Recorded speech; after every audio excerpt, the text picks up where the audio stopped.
जिस पर गिरकर उदर दरी से तुमने जन्म लिया है, जिस पर गिरकर उदर दरी से तुमने जन्म लिया है, जिसका खाकर अन्न सुधा सम नीर समीर पिया है, जिस पर खेले घर बना वसे सुख पाए, जिस पर खड़े हुए खेले घर बना वसे सुख पाए, जिसका रूप बिलोक तुम्हारे दीर्घमन प्रण जुराए, वह स्नेह की मूर्ति दयामयी माता तुल्य नहीं है, वह स्नेह की मूर्ति दयामयी माता तुल्य नहीं है, उसके प्रति कर्तव्य तुम्हारा क्या कुछ शेष नहीं है, क्या कुछ शेष नहीं है। नमस्कार, केबी स्टूडियो में आप सबों का बहुत बहुत स्वागत है।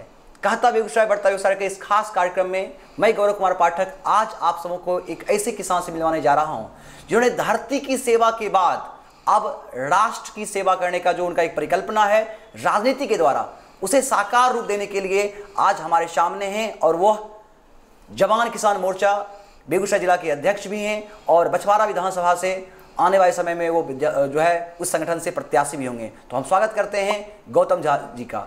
नमस्कार सर, केवी स्टूडियो में आपका बहुत बहुत स्वागत है। नमस्कार आपको और आपके पूरे टीम को। सर, प्रथम आप अपने बारे में हमारे दर्शकों को कुछ बताएं। मैं गौतम झा और अभी मैं जवान किसान मोर्चा के बेगूसराय जिला का अध्यक्ष हूँ। साथ में मैं बछवाड़ा विधानसभा प्रत्याशी हूँ। ऐसे मैं अपने पेशे से प्राइवेट शिक्षक हूँ, जो कि अपना कोचिंग संस्थान वगैरह चलाता हूँ और जिसमें कि मैं लगभग 50 बच्चों को फ्री शिक्षा दे रहा हूँ। सर, कितने दिनों से आप कोचिंग से जुड़े हुए हैं? सर, एक्चुअली कोचिंग से तो मैं बहुत पहले से जुड़ा हुआ हूँ, शिक्षण कार्यों से मैं बहुत दिनों से जुड़ा हुआ, लेकिन ये जो धारणा आई है कि नहीं, अब जो है सो कुछ ना कुछ थोड़ा सा हट के करना चाहिए, समाज हित का काम करें। क्योंकि जिनके पास पैसा है उनको तो सभी लोग प्राइवेट शिक्षक पढ़ा सकते हैं, नहीं है जिसके पास वो क्या करेंगे। तो उनके लिए हम थोड़ा, जैसे है हमारा कुछ बैच होता है जो कि प्राइवेट स्कूल के बच्चों को पढ़ाया जाता है, लेकिन एक विचार आया कि सो कहीं ना कहीं जो है गरीब बच्चों को भी पढ़ाया जाए, कम से कम उनका आशीर्वाद, उनके ऐसे आपका, जैसे आपने कहा कि आप निजी शिक्षण संस्थान चलाते हैं, लेकिन जो गरीब तबके के बच्चे हैं, जो जिनका आर्थिक स्थिति इतना सुदृढ़ नहीं है कि वह शिक्षण शुल्क दे पाएँ, उन्हें आप निःशुल्क पढ़ाते हैं जी। तो लगभग अभी तक आपने मतलब कितने वर्षों से, या यूँ कहें कि कितने? सर, हम बहुत ज़्यादा नहीं, विगत 7-8 महीने से मैं पढ़ा रहा था और इधर मार्च से तो लॉकडाउन के कारण जो है सो हम कुछ ज़्यादा दे नहीं। अच्छा, ये तो चलिए लॉकडाउन है अभी, तो सभी संस्थान बंद हैं। शिक्षक और शिक्षण और फिर राजनीति, चूँकि आपने अभी कहा कि आप अगले बछवाड़ा विधानसभा जो होने वाला है उसमें आप अपने संगठन से प्रत्याशी हैं, तो थोड़ा सा कहीं ना कहीं मेरा ऐसे तो ठीक है कि आप राजनीति में आए हैं, या फिर उससे पहले शिक्षक थे।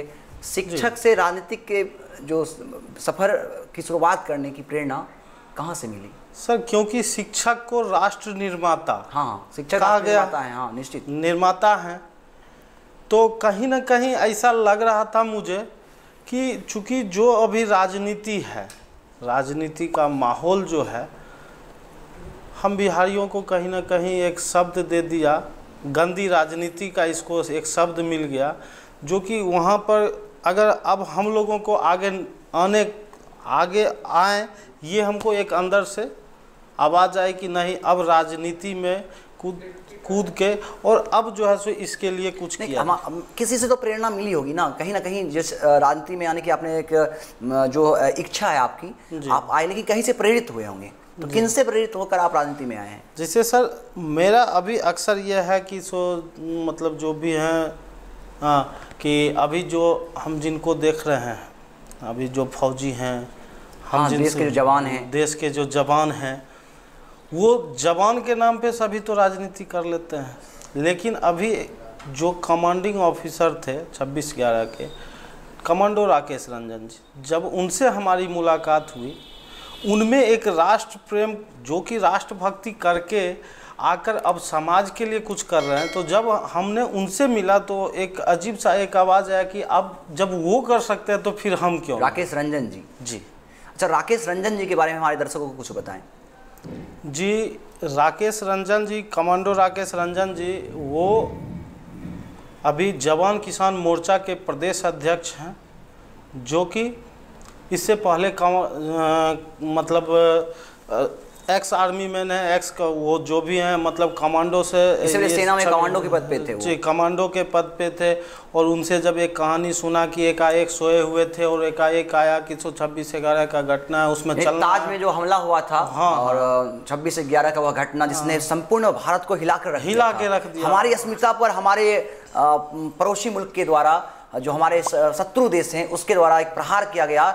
लेकिन हमारे देश के जवान, हमारे देश के जो आर्मी जो है उस विषम परिस्थिति में लगातार अपने अदम्य साहस के बलबूते, नहीं, जिसमें ये कमांडो राकेश रंजन जी का भी वो अदम्य साहस कि हमारा वह उस विपरीत काल को भी हमारे देश ने पूरी साहस के साथ उसका मुकाबला किया और दुश्मनों को मुंह की खानी पड़ी और उनके दांत खट्टे। उन्हीं लोगों को देखकर एक नया साहस आया कि जब वो उतने बड़े काम को करके फिर रिटायरमेंट के बाद भी थके नहीं, एक समाज हित और राष्ट्र हित का काम आज भी उन्होंने जारी रखा है, तो फिर हमारे तो वो प्रेरणा के स्रोत। मैं इस्लाम करता हूँ कि स्टूडियो की ओर से उन देश के लिए लड़ने वाले, देश के लिए मर मिटने वाले, देश के लिए हमेशा हम सबों की हिफाजत करने के लिए संकल्प लिए खड़े देश के जो भी जवान हैं, उन सबको यहाँ से इसके स्टूडियो की ओर से बहुत बहुत सलाम, हार्दिक नमन, अभिनंदन, और उनके लिए यह जान कुर्बान है।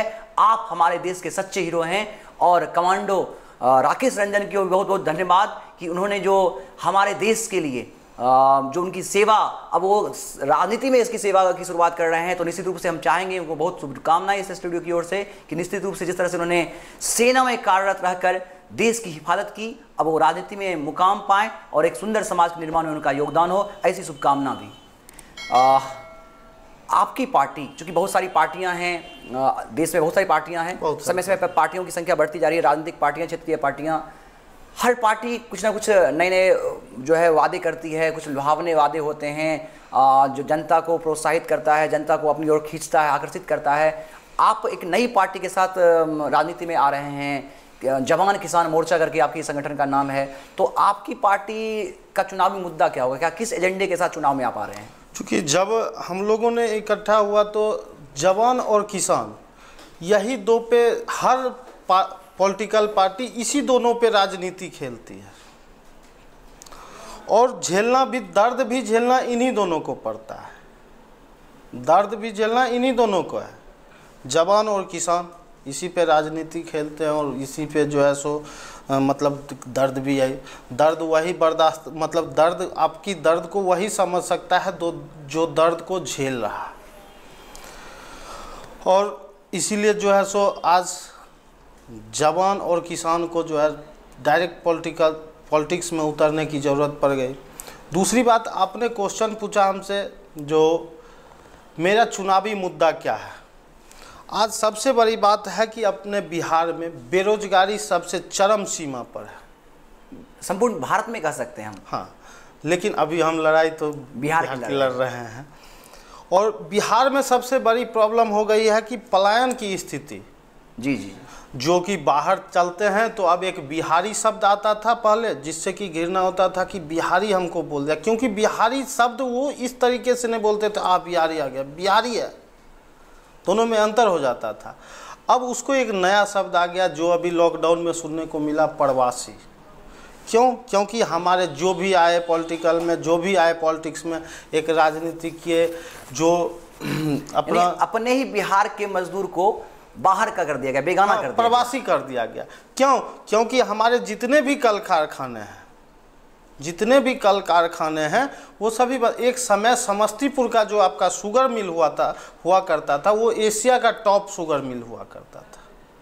राजनीति में आने से पहले सभी बोलते हैं हम कल कारखाने, हम रोजगार को बढ़ाएंगे। आज हमारे ही आदमी इस लॉकडाउन की स्थिति में भी, कोरोना काल में भी अब पलायन हो रहा है फिर से, जो पैदल चल के आए चले गए। तो बेरोजगारी सबसे बड़ी बात है कि इस बेरोजगारी को रोजगार, जो स्वरोजगार हो या फिर हमारे जो भी बंद कल कारखाने हैं ये स्टार्ट करें, या फिर कृषि है तो उनको उपकरण जो है सो कैसे आए वो, मतलब एक किसान भी एक शक्तिशाली जो है सो बन सके, इस तरह का मतलब हम लोग का मुद्दा है।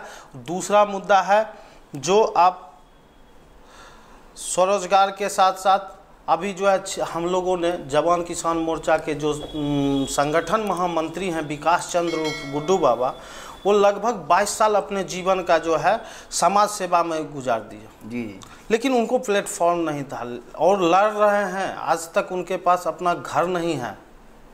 किसके हक की लड़ाई लड़ रहे हैं? वो समाज के हक के।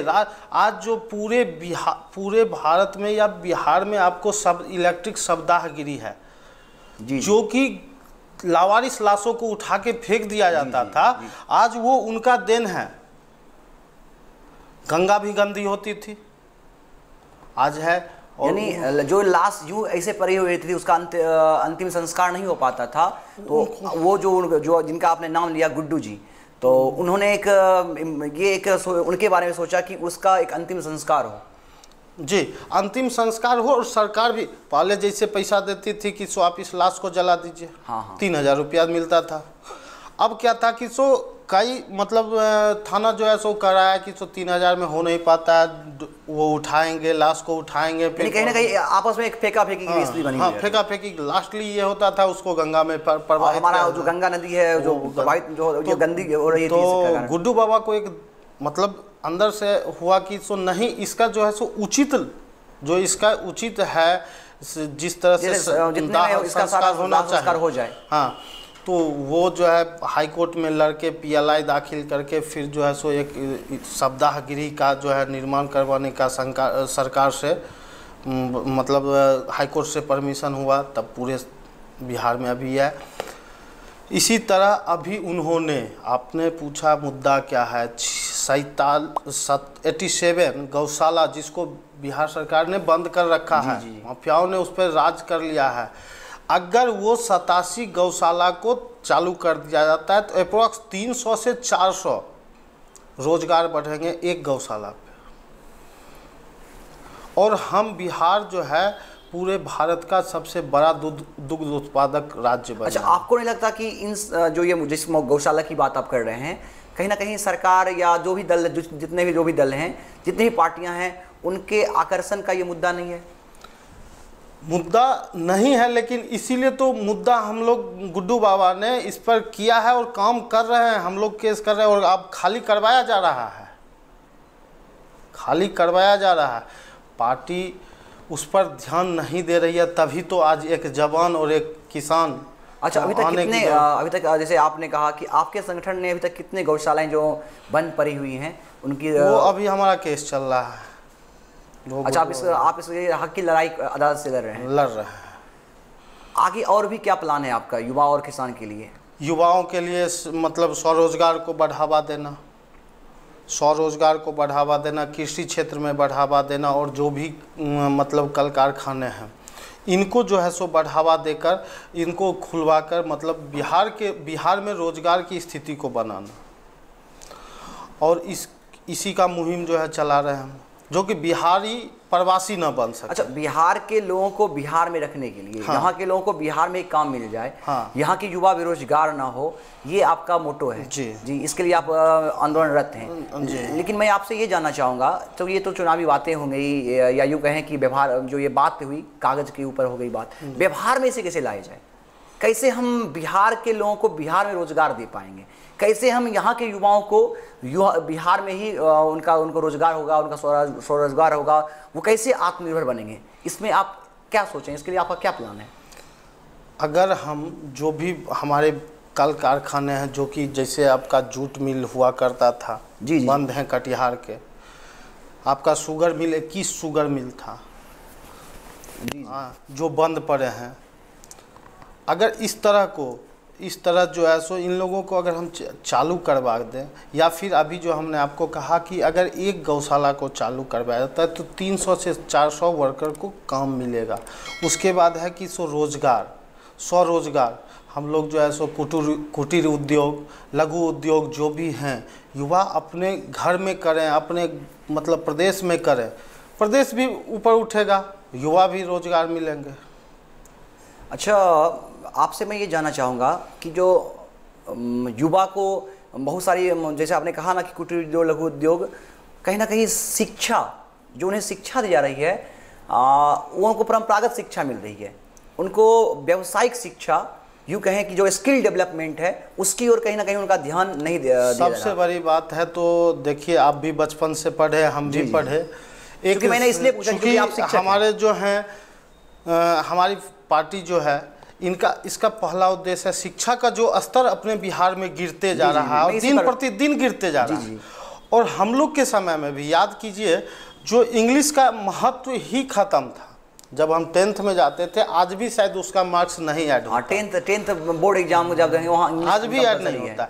लेकिन जैसे ही 10th के बाद हम लोग बाहर की ओर देखते हैं तो इंग्लिश कंपलसरी है। तो सबसे पहले कि शिक्षा में प्राथमिक विद्यालय से ही अंग्रेजी को महत्व दिया जाए। हाँ, लेकिन एज ए सब्जेक्ट के रूप में, एज ए सब्जेक्ट के रूप में, एज ए डेली लाइफ के रूप में। ये तो उपयोग की बात है, हम लोग उसको बढ़ाएंगे, इसको बढ़ावा मिले, इसको बढ़ावा मिले। और जब ये मिलेगा तो एक स्किल डेवलपमेंट होता है, जो कि अभी के स्टूडेंट को जैसे ही हायर सेकेंडरी पास किए और बाहर का अगर देखने चले गए, IIT करने जा रहे हैं या फिर इंजीनियरिंग की तैयारी कर रहे हैं, तो वहाँ एक प्रॉब्लम फेस करना पड़ता है कहीं ना कहीं। नहीं, आप अंग्रेजी की बात कर रहे हैं, हमें तो ऐसा लगता है कि अन्य विषयों को भी अगर देखा जाए, जो हमारी पहली की जो शिक्षा होती थी, जो बच्चे कम पढ़े लिखे भी होते थे, उनके पास जो ज्ञान होता था वो ज़्यादा होता था, उनके अनुभव, चाहे वो अनुभव से हो चाहे व्यवहार से हो। लेकिन आज के जो, चूँकि आप शिक्षक हैं इसलिए मैं आपसे पूछ रहा हूँ कि आज के जो बच्चे हैं या आज के जो हमारे समाज के युवा हैं, उनका ज्ञान संकुचित हो गया है, तो कैसे उनका ये दूर? इसका कारण है कि एक समय था जो बिहार दुनिया को शिक्षा देता। जी जी बिल्कुल, दुनिया को शिक्षा देता था बिहार, और बिहार आर्यभट्ट को पैदा किया। जी जी, बिहार जो है सो चरक और चाणक्य यहीं से हुए। चाणक्य यहीं से हुए।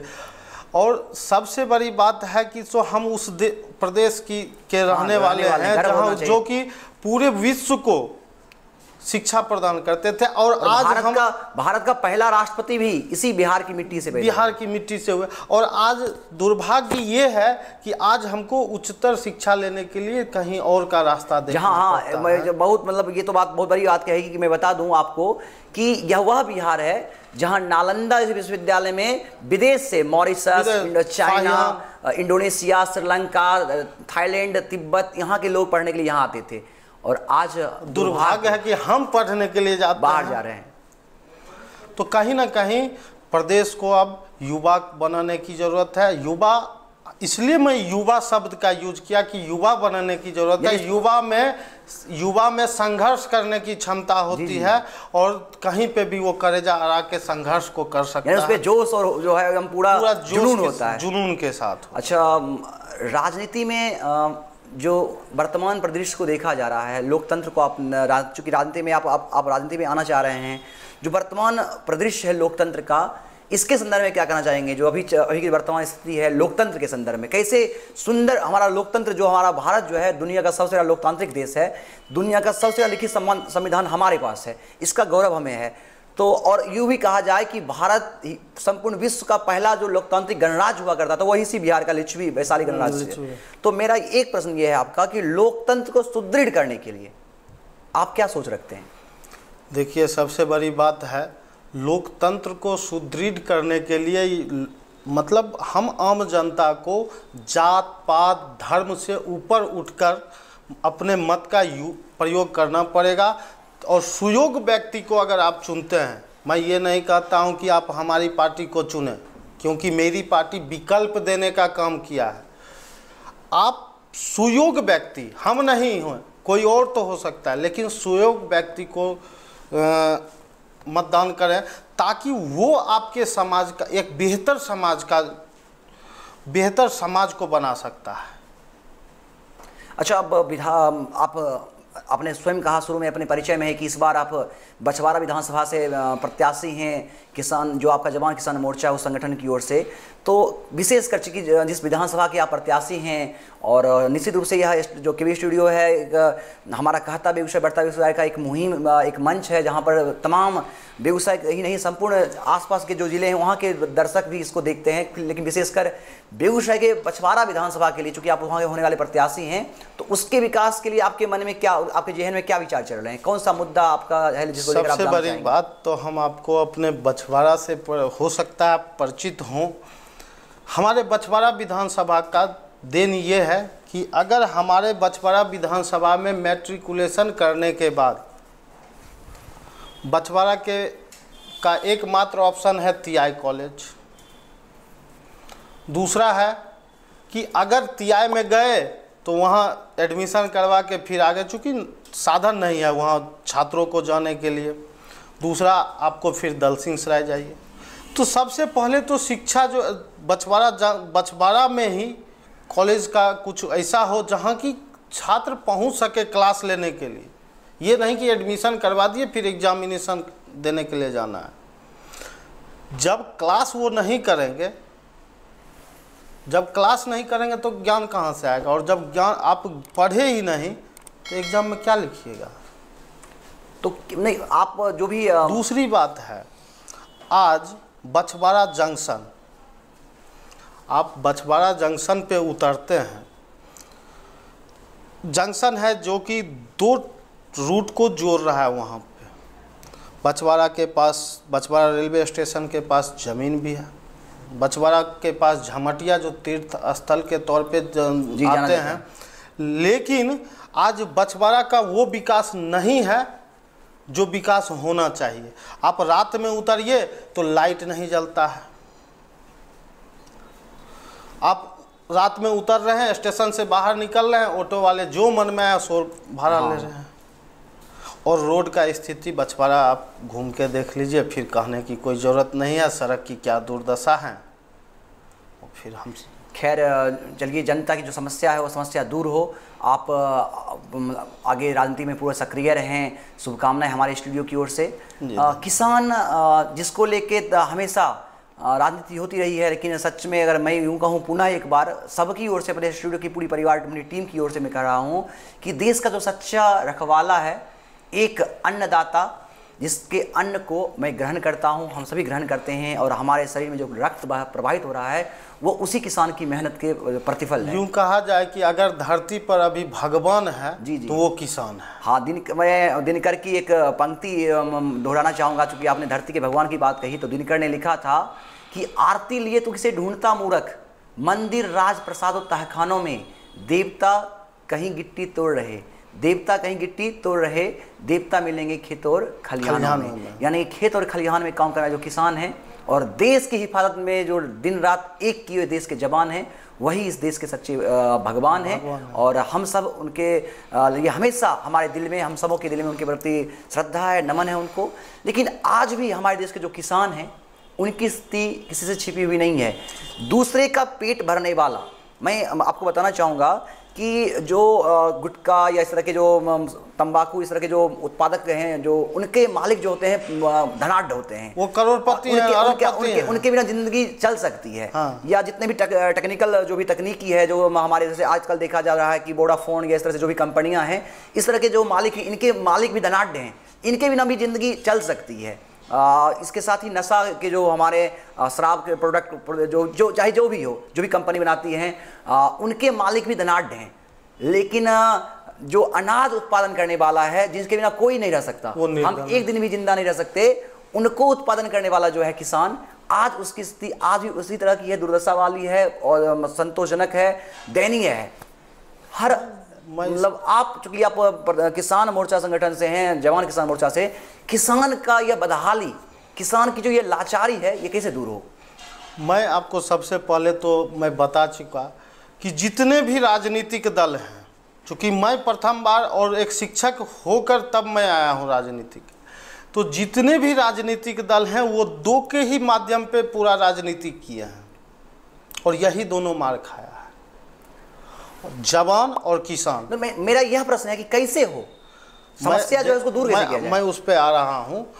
तो कहीं ना कहीं जो है इस दर्द को 2 ही आदमी, तो जो भी है हमारा जो है, इसको जो है उपकरण उपलब्ध करवाया जाए। हमारा पहला मोटिव है कि कृषि उपकरण को जो है सो हर किसान के पास हो, अपना उपकरण हो, या फिर उनको जो है सो मतलब कृषि कैसे किया जाए, आधुनिक तरीके से इसका उचित प्रबंध उपलब्ध करवाया जाए, जो कि हमारे कमांडो राकेश रंजन का पहला सपना है। और वो आज कर रहे हैं, इस काम को आज कर रहे हैं, कल भी अपने बेगूसराय में करके गए हैं।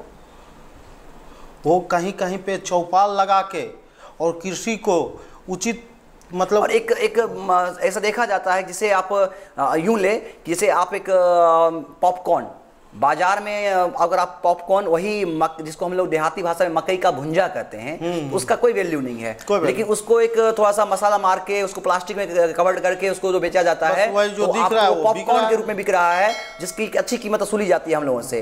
तो किसान या जो कि आलू का चिप्स, ये मैं मतलब किसान की स्थिति बता रहा हूँ सर, इसके बारे में बताना जानूंगा कि उस आलू की कीमत क्या है, वो कोई ये नहीं, और उस एक आलू के से बहुत सारे टुकड़े करके उसके चिप्स बना के उसको बाजार में चिप्स के रूप में बेचा जा रहा है। तो कुरकुरे या इस तरह से जो प्रोडक्ट बाजार में बेचे जा रहे हैं, उनका दाम, उनका एक बाजारीकरण है, और हमारे किसान ने जिस अनाज को उत्पादन किया है उसका उचित मूल्य उन्हें नहीं मिल पा रहा है। तो क्या कहना चाहेंगे? किसान को उचित मूल्य मिलना चाहिए। वो अपना मतलब अपना जो है उपकरण के माध्यम से जो आज वो काम दूसरा कोई कर रहा है, ठीक है, किसान कम दाम में अपने फसल को बेच रहा है, उसको यूटिलाइज करके बड़ी बड़ी कंपनियां करोड़पति मुनाफा, काफी कई गुना मुनाफा कमा रही है, लेकिन यहाँ किसान उसी तरह निर्धन का मुनाफा का लाभ मिलना चाहिए किसको? किसान को। तो इस पर सरकार को पूर्ण रूपेण उसके फसल का, उसके उत्पादन का, किसानों के उत्पादन का उचित मूल्य देना चाहिए। और एक कहीं नहीं, आपको नहीं लगता कि जो बड़े बड़े इंडस्ट्रीज चलाने वाले जो उद्योगपति हैं या इस तरह के जो कल कारखाने चलाते हैं, उनको सरकार अपने स्तर से हमेशा मदद करती रही है, उनको लोन देती है या इस तरह से, और हमारे किसान, मैंने देखा है, चूंकि आप किसान की बात कर रहे हैं, अब उनको लोन अगर देती है, उनको लोन चुकाने के लिए फिर सरकार एक लोन देती है, और किसान को लोन तो एक तो समय से मिलता नहीं है, और उसके बाद जब कर्ज दब गया क्योंकि उसका फसल कम लागत पे चला गया, और उसके बाद एक तो फिर उसको लास्ट में हम आए दिन देखते रहते हैं अखबारों में, टीवी में, कि बहुत सारे किसान ऐसे हैं जो कर्ज के दंश से मतलब टूट जाते हैं और आत्महत्या कर लेते हैं। तो बड़े बड़ी कंपनियों को कर्ज चुकाने के लिए भी कर्ज दिया जाता है, और यहाँ किसान जो है इसके लिए आप क्या, कौन सी लड़ाई लड़ रहे हैं? किस तरह से आप सरकार को ये कहना चाहेंगे?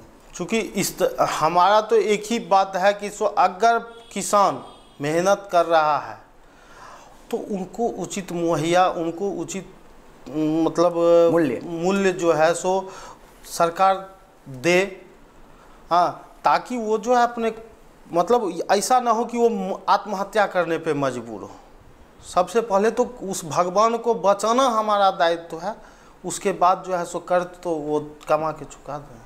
क्योंकि हम लोग बचपन में कविता थी, आपको याद होगा, चिड़िया के जगने से पहले खाट छोड़ उठ गया किसान। यानी हम सब से पहले जागता है और हम सबका पेट भरता है, और आज उन्हीं के दम पर भारत जो है कृषि के क्षेत्र में आत्मनिर्भर बना हुआ है।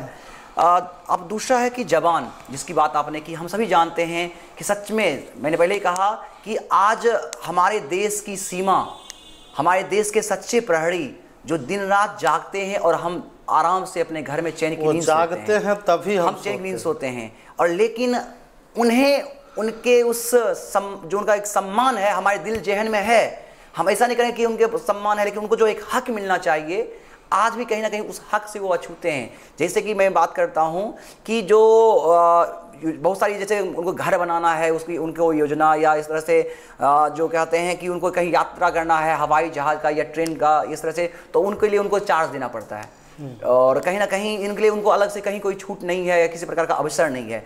आपको नहीं लगता कि वो देश के सच्चे हीरो हैं और उनको अलग तरह से उनको एक सम्मान होना चाहिए, उनको मिलना चाहिए? जैसे देश के नेता, जो हमारे देश के जो नेता हैं, उनको बिजली भत्ता, यात्रा भत्ता, मोबाइल भत्ता, उसके बाद आजीवन उनको रहने के लिए घर, पानी, ये सारे उनको अलग से दिए जाते हैं, ठीक है, जबकि वो हमारे प्रजा के सेवक हैं, और जो देश की सीमा की रखवाली करते हैं, हम सबों के लिए मतलब अपनी जान की कुर्बानी देते हैं, उसी का परवाह नहीं करते, मतलब कोई भी, हाँ, एकदम जहां पर माइनस में रहता है, मतलब उस तरह से वहां पर वो जमे रहते हैं, एकदम आपने देखा होगा कि हमारे जवानों को कितनी मतलब कई दिन तक तो भूखा रहना पड़ता है, लेकिन उन्हें उनका हक जो मिलना चाहिए वो नहीं मिल पाता। मैं आपको बता दूं कि जवान किसान मोर्चा, जिसमें एक आप कमांडो राकेश रंजन की बात, इस जो मोर्चा में, इस पार्टी में, इस संगठन में एक नहीं कई सारे रिटायर्ड फौजी हैं जी, जो कि राष्ट्र की सेवा करके आए हैं। और मैं आपको पहले ही बताया कि दर्द और राजनीति का शिकार दो ही हुआ है। जो दर्द को झेलता है जवान और किसान, और इसी पे राजनीति सब की है। इनको उचित दर्जा कभी नहीं मिला। आज अगर आप एक बार विधायक बन जाएं फिर तो उसका भी पेंशन आपको मिलेगा, फिर दोबारा बन जाएं तो उसका भी मिलेगा, सांसद बन गए फिर मिलेगा, आजीवन मतलब आप जो है उसके हकदार हो गए। विधायक है उसका भी लाभ लीजिए, मंत्री है तो उसका भी लाभ लीजिए, और उसके बाद फिर सांसद बन गए तो उसका भी, मतलब हर। और यहाँ एक जवान जो अपने पूरे जीवन को, पूरा जीवन अपना जो है राष्ट्र के नाम कर रखा है, जब उनका शरीर काम करने वाला नहीं होता या उनका जो एक सीमा, जो तय सीमा है उससे वो रिटायर हो जाते हैं, हाँ, तो फिर वो बस गुमनाम हो जाते हैं। वो गुमनाम हो जाते हैं। जब आप विधायक हैं, आप अगर गुजर गए, आजीवन आपको लाभ मिल रहा है, रिटायरमेंट के बाद भी आप उसका लाभ ले रहे हैं, और जो देश का सच्चा हीरो है तो उसको एक तो, और ये उनको सम्मान मिलना चाहिए। उन पर राजनीति नहीं करें लोग, उनको एक सम्मान मिलना चाहिए। हमें लगता है कि उनको भी, उनके बच्चे को भी एक अच्छे जो स्कूल में उनका जो शिक्षा का या जो भी उनका जो ही है सारी सुविधाएं उनको मुहैया कराई जाए, सारी सुविधाएं मुहैया कराया जाए। और दूसरी बात है, उनको भी एक राजनीति में अवसर देना चाहिए। आज अनुकंपा की जो राजनीति कर रखे हैं, हम किए तो अब हमारा बेटा होगा, हमारे बेटा के बाद, लेकिन सेना में ऐसी कोई बात नहीं, सेना में तो ऐसी कोई बात नहीं है। तो उनको भी एक अवसर मिलना चाहिए, उनका उचित, उनका हक मिलना चाहिए। आज वो रिटायर करके आए, उसके बाद वो एक गुमनाम, उनको एक अपना पैरवी के लिए सोचना पड़ता है, जिसके वजह से हम कभी सुरक्षित थे, आज उनको अपना पैरवी करने के लिए इस मंत्रालय उस मंत्रालय यही चक्कर लगाना पड़ता है। अच्छा, हम सभी का जो है प्रयास रहेगा, हम सभी चाहते हैं कि हमारे देश के असली हीरो किसान और जवान का सम्मान हो, और अपेक्षा भी किया जाता है कि आने वाली जो भी पार्टियां होंगी, जो भी दल होगा, जो भी होंगे, वो इस पर ज़रूर ध्यान रखेंगे, क्योंकि देश के सच्चे हीरो हैं, उनको सलाम करता हूँ। लोकतंत्र की मजबूती में शिक्षा का बड़ा अहम रोल है। हर चीज़ में, जैसा कि आप जानते हैं कि सभी चीज़ में एक योग्यता निर्धारित है। जिस चीज़ में आप जाना चाहते हैं, किसी चीज़ का फॉर्म फिलअप करना चाहते हैं, चाहे वो शिक्षक बनना हो, आपको इंजीनियर बनना चाहते हो, या किसी सेवा में आप जाना चाहते हो, तो उसके लिए आपको एक योग्यता का निर्धारण है। लेकिन हमारे देश में नेता बनने के लिए कोई योग्यता निर्धारण, कोई योग्यता नहीं। क्या कहना चाहेंगे? अगर जब आप एक परिवार, मतलब एक सिर्फ एक ऑफिस को मेंटेन करने के लिए, एक ऑफिस, जो कर्मचारी को ऑफिस को मेंटेन करने के लिए, या फिर एक चपरासी जो होते हैं पानी पिलाने का, जिनका ड्यूटी है, जब उनका एक एग्जाम हो रहे हैं, हाँ, उनको भी एक योग्यता चाहिए, और उसका भी पात्रता परीक्षा हो रहा। तो नेता जो, मान लीजिए एक विधायक देश के लिए नीति बनाता है, हाँ, एक विधायक जो पूरे विधानसभा को चला रहा है, एक लोकसभा का जो होता है, हाँ, सांसद, वो जब पूरे सांसदीय क्षेत्र को का एक तरह से गार्जियन हुआ, जैसे जो जिस क्षेत्र के उसको रिप्रेजेंट कर रहे हैं, उतनी जवाबदेही है, तो उनको उनके अनुसार योग्यता भी होना अति आवश्यक है। अगर हमारी पर्सनली बात लीजिए, तो मेरा सोचना तो एक है कि अगर विधायक और सांसद बनने के लिए भी एक योग्यता परीक्षा होना चाहिए। अच्छा, आप योग्य हैं कि नहीं हैं, जिसके कारण कि अयोग्य जो है चुनकर नहीं जाए। तो आपके विचार तो बहुत सुंदर विचार हैं, और आशा करते हैं कि आने वाले समय में ऐसा हो, और पढ़े लिखे लोग ही हमारी राजनीति में आएँ और लोकतंत्र को मजबूत करें। केबी स्टूडियो, जो रोशन सर ने एक जो मुहिम बनाया है, एक योजना बनाई है, जो बेगूसराय के जो हमारे अलग क्षेत्रों में जो नाम कर रहे हैं, उनकी एक अलग पहचान है। शिक्षा, साहित्य, विज्ञान, या यूँ कहें हर एक क्षेत्र में, समाज सेवा, राजनीति, इन क्षेत्रों में जो अपने बेगूसराय की आवाज़ को, जन सेवा की आवाज़ को बुलंद कर रहे हैं, लोगों के लिए उनका जीवन समर्पित है, उनको एक मंच देने का काम किया है। तो रोशन सर और केबी स्टूडियो के बारे में आप क्या कहना चाहेंगे? सबसे पहले तो मैं डॉक्टर रोशन सर और उनके पूरे टीम को, केबी स्टूडियो जो भी हैं, पूरे टीम को मैं धन्यवाद कहना चाहूँगा। इस बेगूसराय ज़िला के लिए, जो बेगूसराय में कई ऐसे सितारे हैं जो छुपे हुए हैं, जी जी, उनको वो प्लेटफॉर्म देने का काम कर रहे हैं। और इस मुहिम को बनाए रखने के लिए मैं उनका आभार व्यक्त करता हूं कि ईश्वर करें कि उनका ये मुहिम जरूर एक दिन सफलता और अपना रंग दिखाए। बहुत बहुत धन्यवाद सर आपका कि आपने अपने व्यस्त समय से हमें आ रहे स्टूडियो के लिए समय दिया, और हमारे कहता बेगूसराय बढ़ता बेगूसराय की इस मुहिम को अपने विचार से लाभान्वित किया। आपका बहुत बहुत आभार। आपका और आपके पूरे टीम का और डॉक्टर रोशन जी को बहुत बहुत तहे दिल से धन्यवाद देता हूं कि आपने मुझे उस लायक समझा कि आप मुझे आमंत्रित किए। तो अभी आपने सुना गौतम झा जी से, ये जवान किसान मोर्चा से इस बार बछवाड़ा विधानसभा के उम्मीदवार होंगे और जवान और किसान के हक की लड़ाई करेंगे। तो मैं यूं ही आपके साथ नए नए मेहमानों के साथ रोज आता रहूंगा और हमारा जो कहता बेगूसराय बढ़ता बेगूसराय का एक मुहिम है, जो एक आंदोलन है, उस आंदोलन में आप सभी अपने सहयोग से हमारी इस आवाज़ को, बेगूसराय की आवाज़ बनाएं, उसे मजबूत करें। हमारा एक यूट्यूब चैनल है स्टार्स ऑफ बेगूसराय, आप उसे लाइक करें, सब्सक्राइब करें और इसे सफल बनाएं। बहुत बहुत धन्यवाद आप सबों का।